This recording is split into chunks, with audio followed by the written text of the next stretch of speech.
L'ancien président français, son avocat Thierry Herzog et l'ex-magistrat Gilbert Azibert ont été renvoyés devant le tribunal correctionnel pour corruption et trafic d'influence dans l'affaire dite des écoutes. Il est reproché à Nicolas Sarkozy d'avoir tenté d'obtenir en 2014 via son avocat des informations secrètes dans une procédure judiciaire auprès de Gilbert Azibert, alors haut magistrat de la Cour de cassation.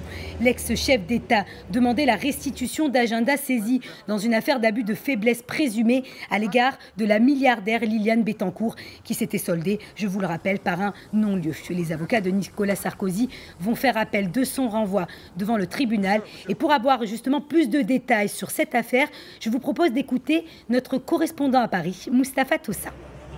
En fait, sauf miracle juridique, Nicolas Sarkozy ne pourra pas échapper au procès. Cette ordonnance d'envoi, même si il a pris beaucoup de temps, parce qu'il ne faut pas oublier que ça fait des années que cette procédure est en cours, ne peut pas éviter à Nicolas Sarkozy d'être jugé devant un tribunal. Alors il faut dire qu'on assiste à un vrai télescopage juridique. Nicolas Sarkozy est poursuivi dans un certain nombre d'affaires, notamment le financement de sa campagne, notamment l'affaire Big Malian, qui est celle des fausses factures de la campagne de 2012. Et donc, jusqu'à présent, d'après les spécialistes de la question, Nicolas Sarkozy aura du mal à échapper au procès.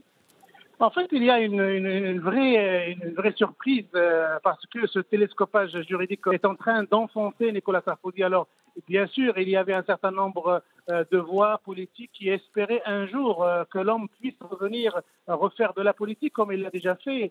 Nicolas Sarkozy n'a jamais réellement quitté la scène politique, mais maintenant, avec ces affaires qui s'accumulent, ce faisceau dur et solide de soupçons autour de sa moralité va, je crois, complètement, définitivement enterrer ses chances de revenir à la politique.